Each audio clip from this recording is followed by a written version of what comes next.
నేను పెట్టిన వీడియోస్ చూస్తున్నారు గానీ, మా కన్నములు, కన్నయ్యలు ఎవ్వరు హాయో, బాయో అని పెట్టట్లేదు. అదేదో పెట్టేయండబ్బా! కొంచెం సాటిస్ఫాక్షన్‌తో ఉంటాను. తర్వాతయితే ఈరోజు లంచ్ బాక్స్ అయితే ప్రిపేర్ చేసేస్తున్నాననమాట. వంకాయ, మునక్కాయ, మామిడికాయతో కర్రీ చేయాలి. అలాగే పండు మిర్చిని నేను ఫ్రిడ్జ్‌లో ఇలా పెట్టుకున్నాను. చింతపండు, ఉప్పు, పండు మిర్చితో. దాన్ని టమోటో వేసి, టమోటో పండు మిర్చి పచ్చడి అయితే ప్రిపేర్ చేస్తున్నాననమాట.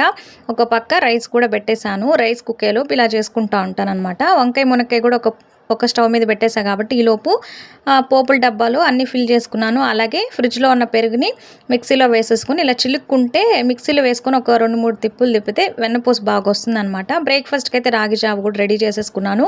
పచ్చడికి టమోటోతో ఇలా పచ్చడి కూడా వేయించేసుకొని వంకాయ, మునక్కాయ, మామిడికాయకి కూడా పోపు పెట్టేసుకున్నాననమాట. చూసారా ఎంత వెన్నపూస వచ్చిందో దీన్నంతా స్టోర్ చేసుకొని వీక్లీ వన్స్ కాచుకుంటాననమాట. చిలికిన మజ్జిగని ఇలాగ అంబల్లో కలిపేసుకున్నాననమాట. చూసారా వంట రూమ్ అంతా ఇలా అయిపోతదనమాట అన్నీ ప్రిపేర్ చేసుకునేసరికి. ఇదంతా ఒక 1 అవర్ పడతది క్లీన్ చేసుకునేసరికి. వీడియో షూట్ చేయాలన్నా మా పిల్లలు నిద్ర లేచే వరకే అనమాట. నిద్ర లేచి అస్సలు జరగదు. అందుకే షూట్ ఆపేస్తున్నా. ఇంకా ఉంటాను. బాయ్ కన్నలు.